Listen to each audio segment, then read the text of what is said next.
Social మీడియాలో ఇంకా కూడా నిన్న మా చెల్లె కవితమ్మ చెప్పినటువంటి పెయిడ్ ఆర్టికల్స్ రఘునందన్ రావు మీద రోజు రాపిస్తూనే ఉన్నారు. పెయిడ్ న్యూస్ ఛానల్స్, పెయిడ్ జర్నలిస్టులు, కొత్త కొత్త పదాలు వింటున్నాం. 1995లో Raghunandan Rao contributor, but I never heard పైసలు తీసుకొని వార్తలు రాస్తారని, పైసలకు ఆర్టికల్ రాస్తారని మేము ఎప్పుడు జర్నలిజంలో పనిచేసినప్పుడు చూడలేదు. కానీ దురదృష్టం పెయిడ్ ఆర్టికల్స్, భారతదేశంలో అడ్రస్ లేని పేపర్లు, కానీ పొద్దుగా లేస్తే డిజిటల్ మీడియాలో కనబడతాయి. దొంగనే దొంగ దొంగ అని అరిచినట్టు కొంతమంది దొంగలకు జీతం ఇచ్చి రాపిచ్చి వాటిని పొద్దులేమగానే అన్ని యూట్యూబ్ ఛానళ్ళల్లో తిప్పించి వ్యక్తిత్వ హననానికి పాల్పడుతురు అని రఘునందన్ రావు మాట్లాడితేనేమో తప్పు అనిపించింది చాలామందికి. కానీ నిన్న వాళ్ళ ఇంట్లోకి వెళ్ళి వచ్చినామనే చెప్పింది, వాళ్ళ చెల్లెనే చెప్పింది. వేరే దేశాలలో పెట్టి వ్యక్తిత్వ హననానికి పాల్పడుతురు, ఆడబిడ్డను, మీ ఇంటి బిడ్డను, నా వ్యక్తిత్వాన్ని హననం చేస్తే కూడా ఇది చేస్తలేరా అని నేను రాష్ట్ర ప్రభుత్వాన్ని ఈ సందర్భంగా సూటిగా అడుగుతా ఉన్నా.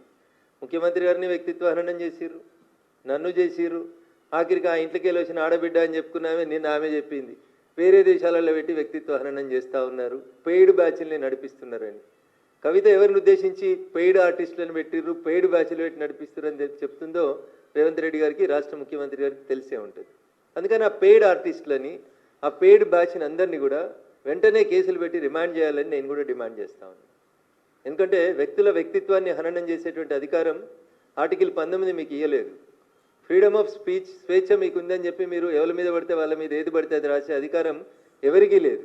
ఏ ఛానల్కి లేదు, ఏ పేపర్కి లేదు, ఎవరికి లేదు. సో ఆ అంశం లోపల కవితకి ఇలా కడుపులో వచ్చినట్టు కనబడుతుంది. కానీ మీరు అధికారంలో ఉన్నప్పుడు డ్రోన్లు ఎగిరేసిరని కొంతమంది రిమాండ్ చేసిరు, తప్పుడు కేసులు పెట్టిరు, రకరకాలైనటువంటి అవస్థలు పెట్టిరు. ఇలా నీ దాకా వస్తే చెల్లెకి కడుపున వస్తాను. అయినా ఈ పంచాయతీ ఈ రాష్ట్రంలో టీఆర్ఎస్ లేదు అని చెప్పడానికి నేను చేస్తున్నటువంటి ప్రయత్నం. టీఆర్ఎస్ ఏడుంది రాష్ట్రంలో?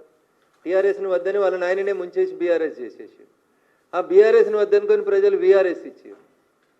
ఇలా టీఆర్ఎస్, బీఆర్ఎస్, కవిత, కేటీఆర్, కేసీఆర్ అనేది చెల్లని రూపాయలుగా మారిపోయినాయి తెలంగాణ సమాజంలో.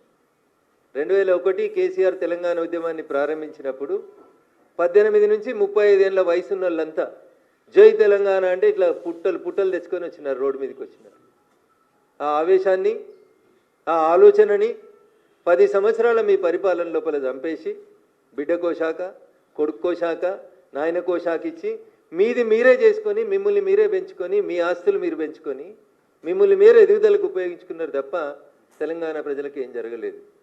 తెలంగాణ రాష్ట్రం రావాలని పెట్రోల్ పోసుకొని తనను తను తగులబెట్టుకున్న శ్రీకాంతాచారి కుటుంబానికి ఏం దక్కలేదు మీ 10 ఏళ్ల పాలన లోపల. అమరుడైన శ్రీకాంతాచారి, మొదటి అమరుని దగ్గర నుంచి, శ్రీకాంతాచారి దగ్గర నుంచి మొదలుకుంటే 120 కిలోమీటర్ల స్పీడ్ తోటి వచ్చేటువంటి రైళ్లను ముద్దాడినటువంటి పాలమూరు బిడ్డలకు కూడా ఏం రూపాయి దక్కలేదు.